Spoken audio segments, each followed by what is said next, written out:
দীর্ঘদিন পরে এবার আফরান নিশু ফিরছেন ছোট পর্দায়। একেবারে ছোট পর্দায়ও না, ছোট পর্দা বড় পর্দার মাঝামাঝি অর্থাৎ ওটিটিতে। বেশ কিছুদিন আগে গুঞ্জন উঠেছিল যে আফরান নিশু আকাশ শিরোনামের একটি ওয়েব সিরিজ দিয়ে আবার ওটিটিতে ফিরছেন, কিন্তু তখন তেমন কোনো তথ্য পাওয়া যায়নি বলে এই গুঞ্জনটা তেমনভাবে সাড়া ফেলতে পারেনি সোশ্যাল মিডিয়ায়। কিন্তু হঠাৎ করে গতকালকে আফরান নিশু অভিনীত আকাশ শিরোনামের ওয়েব সিরিজের দুইটি ফার্স্ট লুক পোস্টার দারুণভাবে সাড়া ফেলেছে সোশ্যাল মিডিয়ায়।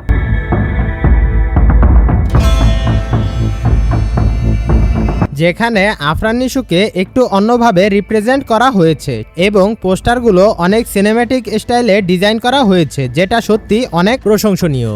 যেমনটা তামিল, তেলেগু বা মালায়ালাম সিনেমাতে দেখা যায়। পরিচালক ভিকি জাহেদ যে এবার কি লেভেলের একটা গল্প নিয়ে আসতে যাচ্ছে এটা কেউ ধারণাও করতে পারবে না।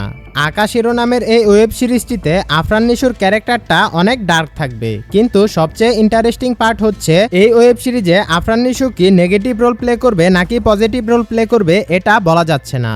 আর পরিচালক ভিকি জাহেদ যে কি পরিমাণে ট্যালেন্টেড এটা তার পরিচালিত আগের যে ওয়েব সিরিজগুলো আছে এগুলো দেখলেই আপনি বুঝতে পারবেন।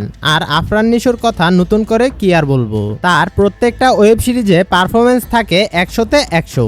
দীর্ঘদিন পরে আঁকা ওয়েব সিরিজের মধ্য দিয়ে আবার একসঙ্গে কোলাব করতে যাচ্ছে আফরান নিশু ও ভিকি জাহেদ। তবে বছরের শেষটাতে যে ওটিটিতে আগুন লাগাতে চলেছে আফরান নিশু এটা কনফার্ম। আপনার কাছে কি মনে হয় কেমন হতে চলেছে আঁকা ওয়েব সিরিজটি? অবশ্যই কমেন্ট করে জানাবেন। এরকম আরো ইন্টারেস্টিং সব আপডেট পেতে আমাদের চ্যানেলটা সাবস্ক্রাইব করে আমাদের সাথেই থাকুন। সকলেই ভালো থাকবেন, সুস্থ থাকবেন। আল্লাহ হাফেজ।